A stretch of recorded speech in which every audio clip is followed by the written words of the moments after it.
आप सभी को जय मसीह की। हाउस ऑफ डिलीवरेंस चैनल में मैं आपका स्वागत करती हूँ। परमेश्वर की इच्छा के अनुसार प्रभु के वचन को लेकर मैं आपके सामने हूँ।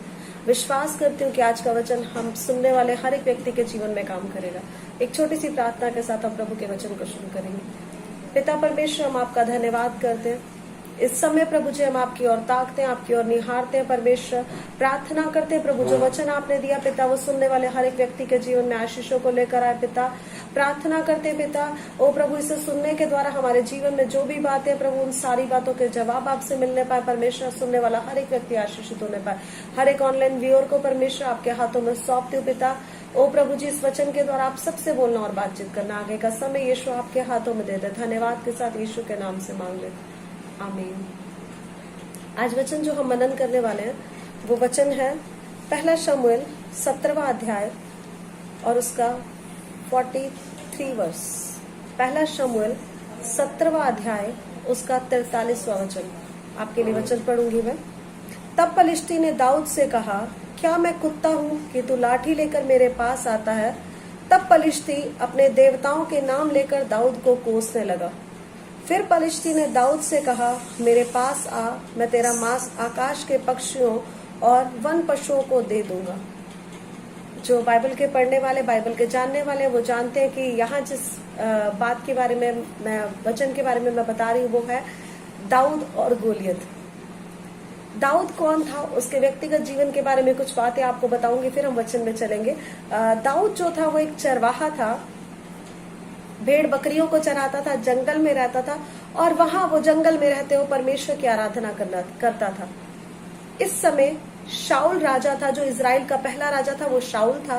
और शाऊल जब राज्य कर रहा था तब पलिश्तियों ने इजराइलियों के ऊपर युद्ध की घोषणा की। इजराइलियों से युद्ध लड़ने के लिए आए और ऐसा हुआ, छावनी में बहुत सारे लोग थे। पलिश्तियों की तरफ से एक व्यक्ति जिसका नाम था गोलियत, वो युद्ध करने के लिए मैदान में आया और इजराइलियों की ओर ललकारने लगा। उसने इजराइलियों से कहा, अगर तुम्हारे बीच में कोई वीर है तो वो मुझसे लड़ने के लिए आए। पूरी इजरायली सेना में खलबली थी, उस छावनी में खलबली थी, क्योंकि जो गोलियत था वो 9 फुट का था। उसे देख के लोगों को डर लग रहा था कि ये कैसी परिस्थिति हमारे सामने आ गई, हम इसका सामना कैसे करेंगे, इस परेशानी को कैसे फेस करेंगे। और दाऊद वहां पर अपने भाइयों को भोजन देने के लिए आया था। दाऊद यिशै का पुत्र था और दाऊद के भाई शाऊल की सेना में थे, सैनिक थे उसके। वो युद्ध लड़ने के लिए छावनी में थे और दाऊद उसे खाना देने के लिए वहां पर आया और उसने चर्चा सुनी कि सब लोग गोलियत से डर रहे हैं, एक खतना रहित व्यक्ति से डर रहे हैं। और उसने कहा कि हम परमेश्वर के लोग हैं, हम कैसे किसी से डर सकते हैं? कोई भी परेशानी क्यों ना हो, कोई भी समस्या क्यों ना हो, हम कैसे उससे डर सकते हैं?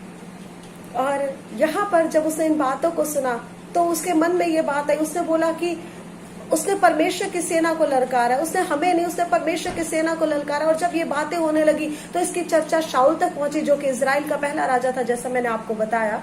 और वहां पर जब ये बातों की चर्चा पहुंची तो दाऊद को शाऊल के सामने बुलाया गया। जब दाऊद को शाऊल के सामने बुलाया गया, अगर आप चाहे तो आप वचन में पढ़ सकते हैं, पहला शमूएल 17वां अध्याय उसका 32वां वचन। तब दाऊद ने शाऊल से कहा, किसी मनुष्य का मन उसके कारण कच्चा ना हो, तेरा दास जाकर उस पलिश्ती से लड़ेगा। शाऊल ने दाऊद से कहा, तू जाकर उस पलिश्ती के विरुद्ध युद्ध नहीं कर सकता, क्योंकि तू तो लड़का ही है और वह लड़कपन से ही योद्धा है। जब दाऊद की इस बात की चर्चा शाऊल के पास पहुंची तो शाऊल ने उसे कहा कि तू ये युद्ध नहीं लड़ सकता, ये तेरे बस की बात नहीं है। वो इतना लंबा, वो बचपन से जब से वो उसे होश संभाला गोलियत है, तब से उसने युद्ध देखे। वो जानता है युद्ध के लिए क्या रणनीति होनी चाहिए, युद्ध को कैसे लड़ना चाहिए। लेकिन तू एक लड़का है, एक बच्चा है, तू कैसे युद्ध जाके लड़ सकता है? नौजवान है तू, तुझे युद्ध के बारे में कुछ नहीं पता, तू नहीं लड़ सकता। लेकिन वो क्या कह रहा है कि तुम्हारा मन इस गोलियत के कारण कच्चा ना हो, मैं उस गोलियत से जाकर लड़ूंगा। जब पहली बार उसने इन बातों की चर्चा सुनी तो उसने ये नहीं कहा कि मैं ये कर सकता, उसने कहा कि उसने हमें नहीं, परमेश्वर की सेना को ललकारा। मुझे और आपको, हम जब आत्मिक जगत में है तो हम एक युद्ध में, और हमें पता होना चाहिए कि हम किसके द्वारा जयवंत हो सकते हैं। वचन में लिखा है युद्ध तो यहोवा का है, युद्ध यहोवा का है। मैं और आप सिर्फ लड़ने वाले हैं, मुझे और आपको खड़े होना है, क्योंकि हम जीते हुए लोग हैं, जय पाए हुए लोग हैं। ये वचन हमें सिखाता है और हमें विश्वास होना चाहिए कि हमारे लिए लड़ने वाला, हमारे आगे आगे चलने वाला हमारा परमेश्वर यहोवा है। और जब यहाँ पे ये बातों की चर्चा हुई तो शाऊल ने उसे मना किया। उसने कहा तू नहीं जा सकता, तू नहीं लड़ सकता, तेरी ये जो गोलियत है वो तुझसे बहुत बड़ा है, तू उससे कैसे लड़ पाएगा, तू उससे कैसे जा पाएगा। पर प्रियो, उसने उसकी बातों को सुनकर, एक राजा बोल रहा है जिसको इतना अनुभव, जिसको इतना एक्सपीरियंस है, एक ऐसा व्यक्ति उसे समझा रहा है।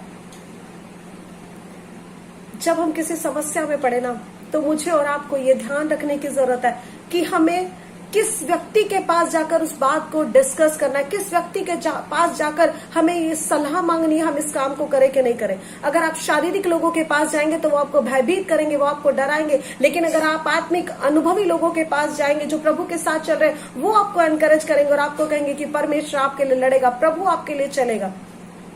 सबसे पहले आपको निर्णय लेना कि आपको कहां पर जाना है और किस व्यक्ति से आपने बात करनी है। उसके बाद शाऊल उसे कह रहा है कि तू ये नहीं लड़ सकता, तू ये नहीं कर सकता।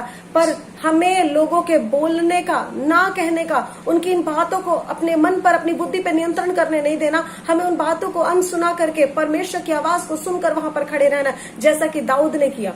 आगे वचन में इस तरह से लिखा है, दाऊद ने शाऊल से कहा, तेरा दास अपने पिता की भेड़ बकरियां चराता था, और जब कोई सिंह या भालू झुंड में से मेमना उठा ले जाता, तब मैं उसका पीछा करके उसे मारता और मेमने को उसके मुंह से छुड़ा लेता, और जब वह मुझ पर हमला करता तब मैं उसके केश को पकड़कर उसे मार डालता था।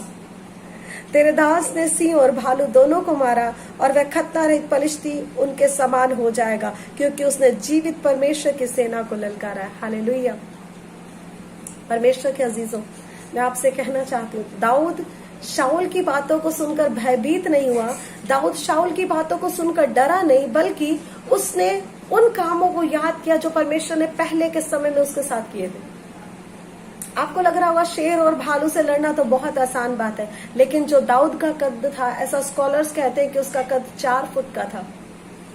और शेर और भालू का अगर आप वेट जानते हो, तो जो शेर है वो 220 किलो तक का होता है, उसका वजन 220 किलो तक होता है। और भालू का ऐसा कहा जाता है 80 से लेकर 600 किलो तक का वजन होता है। एक 4 फुट के व्यक्ति का साधारणतः वजन कितना होगा?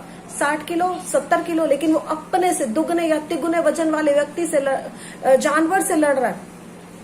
लिखा कि वो उससे सिंह और भालू से लड़ता था, और ये साधारण व्यक्ति नहीं कर सकता। वो जानता था कि उसके ऊपर एक सामर्थ है, वो जीवते परमेश्वर की आराधना करता है, वो जीवते परमेश्वर के साथ समय बिताता है, उसके अंदर जीवते परमेश्वर की अद्भुत सामर्थ है जिसके द्वारा वो जयवंत हुआ। और उसने ये नहीं किया कि ये मैं कर पाया। उसने बोला, दाऊद ने शाऊल से कहा, तेरा दास अपने पिता की भेड़ बकरियां चराता था, और जब कोई सिंह या भालू झुंड में से मेमना उठा ले जाता था, तब मैं उसका पीछा करके उसे मारता और मेमने को उसके मुंह से छुड़ा लेता, और जब वो मुझ पे हमला करता तब मैं उसके केश पकड़कर उसे मार डालता था। उसके केश पकड़कर उसे पटक देता था, उसके मुंह से मेमना छीना। ये साधारण बात नहीं है, ये परमेश्वर के द्वारा सामर्थ पाया हुआ व्यक्ति ही कर सकता है। क्योंकि जब वो जंगल में भी था तब भी वो परमेश्वर की आराधना करता था। उसका प्रभु के साथ एक व्यक्तिगत रिश्ता, एक संबंध था, और इसी संबंध का नतीजा था एक अद्भुत सी सामर्थ उसके अंदर काम करती थी। 4 फुट के साधारण व्यक्ति जो काम नहीं कर सकते, वो सब काम दाऊद आज साधारण परमेश्वर की सामर्थ के द्वारा करता था। उसने फिर वही बात कही जो उसने छावनी में कही थी। शाऊल के सामने कह रहा है कि उसने परमेश्वर की सेना को ललकारा है। उसने कहा, क्योंकि उसने जीवित परमेश्वर की सेना को ललकारा है। मुझे और आपको पता होना चाहिए, हम जिस भी लड़ाई में क्यों ना हो, हमारे सामने कैसा भी गोलियत क्यों ना हो सकता है वो आपकी आर्थिक समस्या हो सकता है वो आपकी बीमारियां, परिवार में परेशानी हो, अलग अलग तरह के अनुभव, अलग अलग तरह की समस्याओं का आप सामना कर रहे हो सकते हैं। लेकिन मुझे और आपको याद रखना है, मेरे और आपके आगे आगे चलने वाला हमारा परमेश्वर यहोवा, और वो जीवित है, वो जीवता परमेश्वर। अगर कोई हमें ललकार रहा है, वचन में लिखा है यशायाह में, अगर कोई तुम्हें छूता तो वो मेरी आंख की पुतली को छूता है। मुझे और आपको याद रखने की जरूरत है कि हमारे लिए बोलने वाला, हमारे लिए लड़ने वाला हमारा परमेश्वर यहोवा है। और दाऊद को इसी बात का विश्वास था। उसने ये नहीं कहा कि मैं युद्ध जीत जाऊंगा, मैं ऐसा कर सकता हूं। उसने कहा कि उसने जीवते परमेश्वर की सेना को ललकारा, और मैं साधारण व्यक्ति नहीं हूं, मैं उस सेना का भाग हूं, मैं जीवते परमेश्वर की सेना का भाग हूं। उसे इस बात का विश्वास था। क्या आप विश्वास करते हैं? तो आज आप भी अपने गोलियत को हरा देंगे। अगर आपको विश्वास है तो परमेश्वर आपके द्वारा भी आपके गोलियत को हरा सकता है। सिर्फ आपको विश्वास रखना है कि मेरा परमेश्वर जीवित है और मैं जीवते परमेश्वर की सेना का सैनिक हूँ और ये युद्ध मैं जीतूंगा, क्योंकि इस पुस्तक का अंत हम पहले से जानते हैं। हमें पहले से पता है इसमें क्या लिखा है, और इसमें लिखा है कि गोलियत का अंत कैसा होगा। तो प्रभु के अजीजों, आपको विश्वास रखना है कि परमेश्वर आपके द्वारा ये काम कर सकता है। आगे जब वो लड़ने भी नहीं गया, उसने क्या किया? फिर दाऊद ने कहा, यहोवा जिसने मुझे सिंह और भालू दोनों के पंजे से बचाया, वह मुझे उस पलिश्ती के हाथ से भी बचाएगा। शाऊल ने दाऊद से कहा, जा, यहोवा तेरे साथ रहे। आपको अपनी जीत की घोषणा छावनी के अंदर कर देनी है। अभी तक दाऊद को नहीं पता गोलियत कैसा दिखता है। अभी तक दाऊद को नहीं पता उसके सामने जो मुसीबत आने वाली है वो कितनी बड़ी है, कैसा होगा, वो कैसे जयवंत करेगा। उसके पास कोई स्ट्रैटेजी नहीं है, लेकिन जो चीज वो बार बार कह रहा है, वो कह रहा है मेरा परमेश्वर जीवित है और वो मुझे जयवंत करेगा और वो उस व्यक्ति को मेरे हाथ में कर देगा। मेरे प्रियो, जो परमेश्वर के पीछे चलते हैं, आपको ये समझ लेने की जरूरत है, आपको अपने जय की घोषणा छावनी के अंदर, अपने घर के अंदर, अपनी समस्याओं को देखने से पहले वो कितने समय तक टिकने वाली है, कैसी मुसीबत है, उसे समझने से पहले कर देनी है कि प्रभु के द्वारा मैं जयवंत से भी बढ़कर हूं। यीशु ने मुझे जयवंत किया, यीशु ने मुझे जयवंत किया। आपको ये बात याद रखने की जरूरत है। दाऊद ने अपनी जीत की घोषणा छावनी के अंदर कर दी। दाऊद ने गोलियत को देखने से पहले, युद्ध भूमि में जाने से पहले ये घोषणा कर दी कि जिसने मुझे सिंह और भालू पे जयवंत किया, वो इस पलिश्ती को भी मेरे हाथ में कर देगा। मैं इसे जीत जाऊंगा, मैं इसे जीत जाऊंगा। उसने इस चीज की घोषणा कर दी। प्रभु महान है और परमेश्वर हमें भी ऐसे विश्वास में बने रहने में मदद करे जैसे दाऊद बना रहा। परमेश्वर हमें भी उस विश्वास में चलने में मदद करे जैसे दाऊद बना रहा। आगे लिखा है, तब शाऊल ने अपने वस्त्र दाऊद को पहनाए और पीतल का टोप उसके सिर पर रख दिया और झिलम उसको पहनाया। तब दाऊद ने उसकी तलवार वस्त्र के ऊपर कसी और चलने का यत्न किया। उसने तो उनको परखा ना था, इसलिए दाऊद ने शाऊल से कहा, इन्हें पहने हुए मुझसे चला नहीं जाता, क्योंकि मैंने इन्हें नहीं परखा। और दाऊद ने उन्हें उतार दिया। दाऊद ने क्योंकि उन चीजों को परखा नहीं था। अगर कोई मनुष्य आपकी मदद करेगा ना, तो उस मदद के द्वारा आप चल भी नहीं पाएंगे, खड़े भी नहीं हो पाएंगे, क्योंकि हम आत्मिक हैं और हमारे हथियार शारीरिक नहीं बल्कि गढ़ों को ढा देने के लिए आत्मिक है। मुझे और आपको विश्वास रखना है कि हम शरीर के अनुसार नहीं, शरीर के हथियारों से नहीं जीत सकते, बल्कि विश्वास रखना और वहां पर खड़े रहकर उन जो प्रभु ने हमें हथियार दिए उनका इस्तेमाल करना है। दाऊद ने जिन हथियारों को आजमाया था ना, वो उन्हें लेकर अपने साथ चला। और वो हथियार क्या थे? लिखा है, तब उसने अपनी लाठी हाथ में ली और नाले में से 5 चिकने पत्थर छाट कर अपनी चरवाही की थैली अर्थात अपने झोले में रखे और अपना गोफन हाथ में लेकर पलिश्ती के निकट गया। और जैसा आगे मैंने आपको बताया कि पलिश्ती उससे लड़ने के लिए आया। दाऊद के पास जो हथियार थे वो थे एक लाठी और 5 चिकने पत्थर। जब वो वहां पर गया, 42 वर्ष हम ऑलरेडी पढ़ चुके थे, जिससे मैंने शुरुआत की थी वचन की।